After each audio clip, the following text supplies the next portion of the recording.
우리가 세상을 살아가다가 보면 때로는 오해를 받기도 하고요. 억울한 누명을 쓰는 경우들도 있을 수가 있습니다. 특히 믿었던 사람이나 또 나와 가까운 사람에게 오해를 받거나 또는 비난을 받게 된다고 하면 정말 그 마음이 불편하고 견디기 어려울 것입니다. 저도 예전에 그런 경험들이 있었는데요. 어떤 교회에서 사역을 할 때 내가 전혀 하지도 않은 일을 오해를 해서 이야기를 듣고 그 목사님이 저와 관계가 참 어려웠던 기억이 있습니다. 그런데 나중에 시간이 흐른 다음에 오해를 풀고 그런 일이 아니었다라는 것을 서로가 인정을 한 후에는 다시 관계가 회복되어지는 경험을 해보았습니다.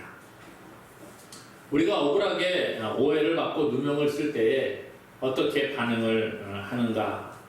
많은 사람들이 오해를 받고 누명을 쓰게 되면 화를 내고 그 사람에게 적대적인 감정을 가지는 게 우리의 모습인 것 같습니다.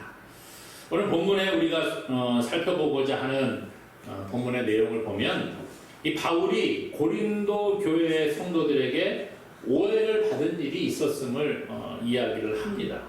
하지만 내가 오해를 받았지만 감정적으로 대하지 아니하고 도리어 그들에게 아름다운 모습으로 다가가는 것을 볼 수가 있습니다. 바울은 고린도 교회의 성도들로부터 여러 가지 오해를 받았던 것 같아요. 오늘 2절에 보니까 바울이 매사에 공정하지 못한 사람이다. 그래서 이를 공정하게 처리하지 못하는 불의한 사람이라 이렇게 오해를 받았던 것 같습니다. 또 보니까 바울이 전파하는 복음으로 인해서 율법이 파괴되고 하나님의 백성들에게 해를 끼친다 이런 이야기도 한 것 같아요. 또 보니까 예루살렘 교회를 위한 헌금을 구실 삼아서 이 바울이 헌금을 착복을 한다 이런 오해도 받은 것 같습니다. 2절에 보니까 그렇게 이야기하거든요. 마음으로 우리를 영접하라. 우리는 아무에게도 불의를 행하지 않고 불의한 일을 행했다는 이야기를 들었어요. 그러니까 불의를 행하지 않았다. 아무에게도 해롭게 하지 않고 해로운 일을 하지 않았다는 거지요. 아무에게도 속여 빼앗은 일이 없노라. 그렇습니다. 고린도 교회 사람들로부터 또 여러 가지 그 이단들로부터 바울은 날마다 공격을 받았습니다. 그러다 보니까 저 바울은 불의한 사람이야. 이를 공정하게 처리하지 않는 사람이야. 이런 소문을 했어요. 뿐만 아니라 바울이 전파하는 복음으로 인해 율법이 파괴가 되었다. 이런 또 소문들을 냈습니다. 그렇죠. 바울은 예수님을 믿는 믿음으로 구원받는다라는 복음을 전했습니다. 그런데 유대교 율법주의자들은 율법을 지켜야지 무슨 소리냐. 율법 안 지키면 안 돼. 이렇게 주장을 했습니다. 그러다 보니까 교회를 파괴하는 이단이라 괴수라 그런 이야기들을 했습니다.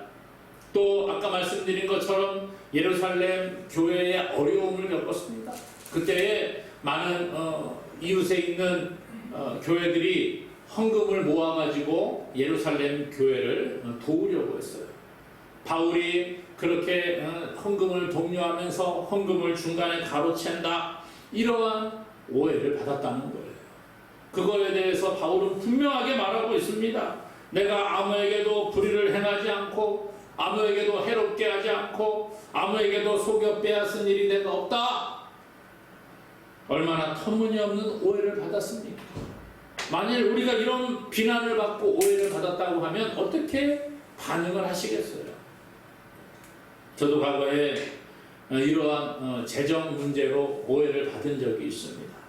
제가 부교육자로 섬기고 있을 때에 수석으로 있으면서 또 이렇게 재정을 담당을 하고 행정을 보면서 그런 경험이 있어요.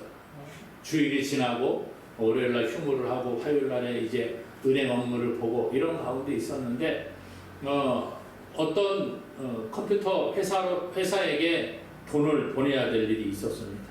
계속 정기적으로 얼마를 보내는데 언제부턴가 금액이 깎였어요. 그런데 전임 재정을 맡은 분이 무슨 어떤 이유 때문인지는 모르지만 그 회사에 돈을 보내지 않고 누락을 몇 달을 시킨 겁니다. 그러다 보니까 이 회사에서 연락이 온 거예요. 몇 달째 지금 안 들어오고 다시 들어오는데 연체된 것을 주셔야 합니다. 그리고 얼마입니다라고 저한테 통보를 하더라고요. 그리고 이걸 재정에다가 보고를 하면 교회가 시끄러워질 수가 있잖아요. 앞에 전임이 어쨌든 간에 무슨 이유 때문인지는 모르지만 누락이 돼서 계속 연체가 되었는데 이것을 처리를 해야 된단 말이죠. 그래서 그 금액이 깎인 것을 다달이 차감된 금액만큼 더 보내서 몇 달을 처리한 기억이 있습니다. 그랬더니 재정에서 오해를 하는 거예요. 저 김 목사가 돈을 중간에서 빼돌린다. 이런 누가 소문을 내고 오해를 해서 그 재정부와 담임 목사님과 함께 같이 이제 이야기를 할 시간이 있었습니다. 그래서 어떻게 된 일이냐. 그래서 이러저러해서 이런 일이 있었다. 그러면서 통장을 다 이렇게 보여주고 제가 했던 이야기들을 쭉 해줬죠. 그랬더니 맞춰 보더니 맞거든요. 그리고 그 앞에서 그것을 관리했던 분은 이미 다른 곳으로 가고 퇴직을 해서 다른 곳으로 가고 이직을 한 상태이기 때문에 뭐 어떻게 그분을 다시 소환을 해가지고 어떻게 무슨 일이냐 알아보기도 참 그렇잖아요. 그래서 그냥 조용히 정리하는 것으로 마무리된 기억이 있습니다. 이런 비난을 받게 되면 참 어렵다는 거예요. 만약에 우리가 당신 불의한 사람입니다. 당신은 교회에 해를 끼치는 사람입니다. 당신은 돈을 갈취하는 그런 사람입니다. 그런 이야기를 듣는다고 해보세요. 나는 전혀 그런 적이 없는데 그런 이야기를 듣는다? 그럼 얼마나 화가 나고 억울하고 마음이 무척 힘들 것이라 그런 얘기죠. 하지만 바울은 이러한 일이 있다고 해서 고린도 교회의 성도들을 미워하고 다시는 저것들 내가 상대하지 않겠다. 관계를 끊어야지. 이런 생각을 하지 않았다는 거예요. 오늘 말씀해 보니까 그들에게 진실하게 사랑으로 다가가는 것을 볼 수가 있습니다. 오늘 우리도 오해를 받을 때 비록 오해를 받고 그런 것은 억울할 수가 있습니다. 그렇다고 해서 감정적으로 대응을 한다고 하는 것은 옳지 않은 방법이라는 거예요. 예수님께서도 공생의 사역을 하실 때에 사람들로부터 많은 오해와 비난을 받았습니다. 하지만 예수님께서는 그들을 향하여 화를 내지 않았습니다. 그들을 적대적으로 대하지 않았습니다. 도리어 제대로 알지 못하고 이야기하는 자들을 향하여 불쌍히 여기시고 그들에게 바른 복음을 전파하시는 것을 성경을 통해 보게 됩니다. 오늘 우리가 비록 오해를 받는다 그렇게 할지라도 진실한 마음으로 다가가는 것이 필요하다는 거예요. 성경은 악을 악으로 갚지 말고 선으로 악을 이겨나가라고 이야기해 주고 있습니다. 로마서 12장 17절에도 아무에게도 악을 악으로 갚지 말고 모든 사람 앞에서 선한 일을 도모하라. 그렇게 이야기합니다. 악을 악으로 갚지 말고 모든 사람 앞에서 선한 일을 도모하라. 세상은 악을 악으로 갚으라고 말합니다. 눈에는 눈으로 이에는 이로 갚는 것이 세상의 법칙입니다. 아니 눈에는 눈 이에는 이로가 아니라 그거보다 더 많은 것을 더 얹어서 갚으려고 하는 게 우리의 모습이라는 거예요. 근데 성경은 뭐라고 해요? 악을 악으로 갚지 말아라. 선으로 악을 이겨나가라. 그렇게 이야기하고 있다는 거예요. 오늘 우리가 진실한 마음으로 상대방에게 나아갈 때에 그 오해는 풀릴 수 있습니다. 오늘 그것이 필요한 거예요. 진실한 마음으로 나아가고 나의 진실을 꺼내놓고 이야기하면 하나님이 그 문제를 아름답게 해결해 주는 줄로 믿습니다. 당장은 오해가 안 풀릴 수가 있어요. 당장은 관계가 어려움을 겪을 수가 있습니다.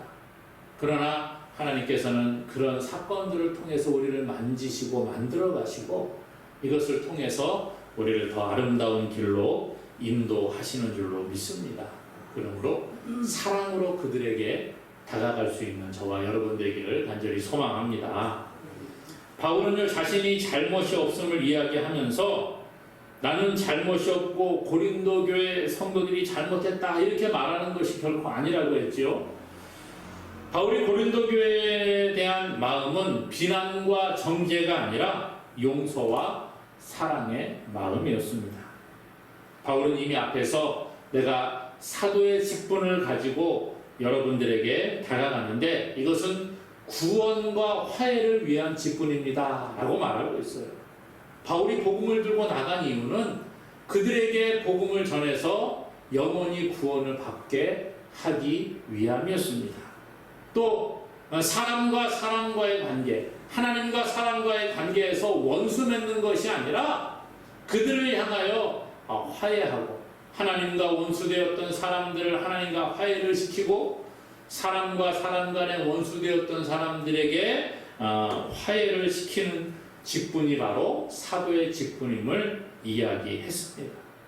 그러므로 오늘 바울은 그들을 향하여 말하는 거예요. 내가 여러분들을 사랑하는 마음으로 이렇게 합니다. 3절에 보니까요. 내가 이 말을 하는 것은 너희를 정죄하려고 하는 것이 아니라 여러분들을 책망하고 정죄하기 위해 이 말 하는 게 아니라는 거예요. 내가 이전에 말하였거니와 너희가 우리 마음에 있어 함께 죽고 함께 살고자 함이라. 너희가 우리 마음에 있다. 내가 항상 여러분들을 생각하고 마음에 품고 기도하고 있습니다. 그러므로 나와 함께 죽고 나와 함께 살고자 함입니다. 이 말은 그냥 단순하게 우리 생사를 같이 하자 이 정도가 아니라는 거예요. 복음으로 말미암아 예수 그리스도 안에서 바울 자신과 함께 그리스도의 죽음과 그리스도의 부활에 참여함으로 함께 구원의 기쁨을 누리기를 원하고 있다는 거예요.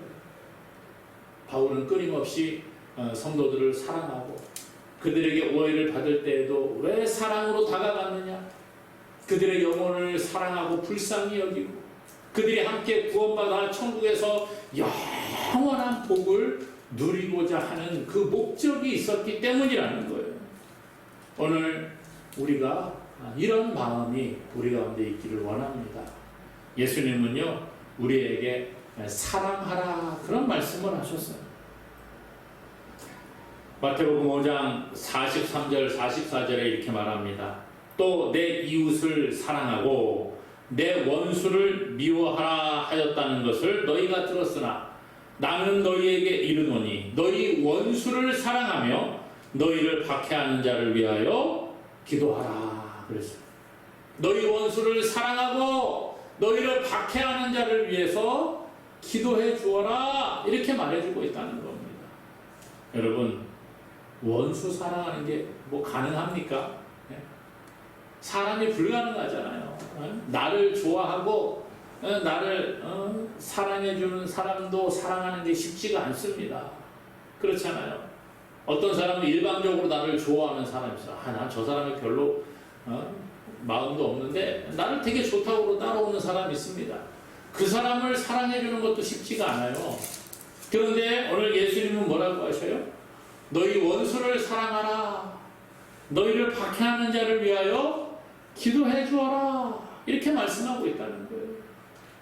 우리가 할 수 없는 일들을 하라. 그렇게 말씀합니다. 오늘 하나님께서는 우리에게 그런 사랑을 베풀어 주셨습니다. 하나님께서는요, 우리가 하나님을 배신하고 우리가 하나님을 때로는 오해해서 불평하고 원망하고 우리가 잘못해놓고 그 탓을 하나님 탓으로 한다고 할지라도 우리를 변함없이 사랑하시는 줄로 믿습니다. 우리는 탓하는 게 우리의 본성인 것 같아요. 아담부터 시작을 해서 그렇게 남 탓하는 데 익숙해져 있는 것을 볼 수가 있습니다. 성경에도 보면 그러잖아요. 아담과 하와가 하나님께서 먹지 말라고 하는 선악을 알게 하는 나무의 열매를 먹고 하나님께 불순종함으로 말미암아 이들이 타락했습니다. 그리고 이제 하나님을 두려워하여 나무 밑에 숨어 있습니다. 그때 하나님이 아담을 찾아가시는 거예요. 아담아, 네가 어디 있느냐? 하나님, 제가 벗었으므로 내가 두려워해서 숨었습니다. 누가 벗었음을 너에게 알게 했느냐? 그랬더니 뭐라 그래요? 하나님이 나에게 주신 이 여자가 나에게 이것을 먹게 해서 그랬습니다. 그렇게 누구 탓을 해요? 하나님이 이 여자만 안 줬어도 내가 이런 일이 없을 텐데 하나님이 이 여자를 나에게 줘서 그렇습니다. 이 여자 때문이에요. 하나님 때문이에요. 그래서 여인에게 물어봅니다. 너 왜 그렇게 했냐? 그랬더니 뭐라고 해요? 하나님이 창조하신 저 뱀이 나를 유혹을 해서 그렇게 됐습니다. 또 탓을 하는 거예요. 이게 우리의 모습이라는 겁니다. 그런데 오늘 성경은 우리에게 뭐라 그래요? 하나님의 사랑을 본받으라는 거예요. 그렇게 하나님 탓을 하고 누구 탓을 하는 아담과 하와를 위해서 하나님께서는 그들을 구원할 계획을 세워주시고 방법을 가르쳐 주십니다. 그리고 그의 아들 독생자 예수 그리스도를 이 땅에 보내서 우리의 죄를 대신하여 십자가에 죽게 하심으로 우리를 구원 백성이 되게 하신 줄로 믿습니다. 이 사랑을 우리가 받은 자들로서 사랑을 실천하는 자가 되어야 한다는 것입니다. 요한일서 4장 10절 11절에 말합니다. 사랑은 여기 있으니 우리가 하나님을 사랑한 것이 아니요 하나님이 우리를 사랑하사 우리 죄를 속하기 위하여 화목제물로 그 아들을 보내셨습니다. 우리가 하나님을 사랑한 게 아니라 하나님이 우리를 사랑했다는 거예요. 아까 말씀드렸잖아요. 사람은 하나님 탓을 하고 핑계대지만 하나님은 우리를 사랑하셔서 그 아들 독생자 예수 그리스도를 화목제물로 보내셨다는 거예요. 그리고 11절에 말합니다. 사랑하는 자들아 하나님이 이같이 우리를 사랑하셨은즉 우리도 서로 사랑하는 것이 마땅하도다. 하나님이 우리를 이렇게 사랑하신 것처럼 우리도 서로 사랑하는 것이 마땅하다는 거예요. 여러분, 우리가 정말 하나님의 이 사랑을 실천하고 있습니까? 바울은 고린도 교회를 향하여 이러한 하나님의 사랑, 예수 그리스도의 사랑을 실천하는 삶을 살아갔습니다. 오늘 우리도 이것을 본받아서 하나님의 사랑을 우리 교회 안에서, 가정 안에서 우리 이웃들에게 실천하며 나아가는 저와 여러분 되기를 주님의 이름으로 축원합니다. 오늘 그래서 많은 사람들이 다른 사람을 칭찬하고 다른 사람이 잘 되는 것을 좋아하기보다 잘못하고 책망하고 다른 사람의 허물을 드러내는 것을 좋아하는데 본문은 뭐라고 하느냐? 그렇게 하지 말라는 거예요. 칭찬하고 격려해주고 사랑의 마음으로 다가갈 때에 우리에게 위로와 기쁨이 넘친다. 그렇게 말해주고 있습니다. 위로와 기쁨이 넘치는 것. 이것은 하나님의 사랑으로 사람들에게 다가갈 때 가능한 줄로 믿습니다. 오늘 말씀 우리에게 그거 이야기해요. 4절에 보니까 나는 너희를 향하여 담대한 것도 많고 너희를 위하여 자랑하는 것도 많으니 내가 우리의 모든 환난 가운데서도 위로가 가득하고 기쁨이 넘치는도다. 그랬어요. 하나님의 사랑으로 함께할 때에 우리 가운데서 위로가 가득하고 기쁨이 넘친다는 거예요. 오늘 사랑으로 다가가면 하나님이 우리에게 위로를 주시고 기쁨을 주시는 줄로 믿습니다. 오늘 우리가 다른 사람 칭찬하기보다는요, 다른 사람을 원망하기를 더 잘하는 게 우리의 모습이에요. 이게 인간의 본성이라는 거예요. 저도 그럴 때가 참 많이 있습니다. 하지만 우리가 다른 사람을 책망하기보다, 다른 사람을 정죄하기보다, 다른 사람을 원망하기보다 사랑으로 다가가고 그들에게 칭찬을 많이 해줄 때에 뭐가 넘친다고요? 위로가 넘치고 기쁨이 넘치고 사랑이 넘치게 된다. 그랬습니다. 사실 세상을 살아가면서 칭찬에 인색한 것을 많이 봅니다. 세상은 더 그런 것 같아요. 갈수록 사회가 경쟁이 경쟁이 치열해지면서 칭찬하기보다는 다른 사람의 흠을 잡아서 그것을 드러내야지만 내가 올라간다고 생각을 합니다. 저는 참 정치하는 사람들 보면 안타깝다 이런 생각이 들어요. 서로가 함께 머리를 맞대고 좋은 방안들을 연구해서 이렇게 나아가면 얼마나 좋겠습니까마는 서로가 서로를 헐뜯고 서로의 약점만을 드러내는 것 같아요. 그래야지 내가 성공하고 올라간다 생각을 합니다. 특별히 선거가 시작이 되면 정책 선거보다는 서로가 서로의 흠을 자꾸 드러내려고 하는 경향들이 참 많이 있는 것 같습니다. 이게 사람의 모습이라는 거예요. 그러나 오늘 우리는요, 신앙생활을 하면서 칭찬하고 격려하는 자들이 되어야 합니다. 책 가운데 보면 칭찬은 고래도 춤추게 한다라는 제목의 책이 있습니다. 칭찬은 고래도 춤추게 한다. 사람이든 동물이든 간에 칭찬을 해줄 때에 긍정적인 결과를 가져오게 된다. 그래서 아이들을 키울 때도 그래요. 아동학자들이 하는 얘기가 우리가 어렸을 때는요, 칭찬보다는 혼나는 경우들이 좀 많이 있었어요. 잘못하면 하면 안 돼, 그러지 마, 막 이런 경우들이 많았는데 요즘 어떻게 해요? 아이들에게 자꾸 칭찬해주고 격려해주고, 지금 실수했더라도 괜찮아, 다음에는 이렇게 하면 더 잘 될 거야, 이렇게 긍정적인 말들을 해주라, 그렇게 이야기합니다. 그럴 때 아이들의 자존감이 높아지고 아이들이 성공하게 되는 것을 경험합니다. 세상도 그렇게 이야기를 하는데 우리 예수 믿는 하나님의 사람들, 정말 다른 사람의 단점보다는 장점을 보는 자가 되기를 원합니다. 불평보다는 우리의 입술에 감사가 넘치는 삶을 살아가는 자들이 될 수 있기를 원합니다. 이것이 필요한 거예요. 그것을 통해서 우리 안에 위로가 넘치고 기쁨이 넘치게 되는 것입니다. 오늘 바울은요, 많은 오해와 그러한 음해가 있었음에도 불구하고 사랑으로 그들을 대했습니다. 그리고 더 나아가서 그들에게 복음 안에서 함께 천국을 소망하며 나아가는 것을 바라보고 하나님 안에서 위로와 기쁨과 회복이 있음을 보게 됩니다. 오늘 우리도 마찬가지예요. 우리가 바라보는 것은 이 땅이 아니라는 거예요.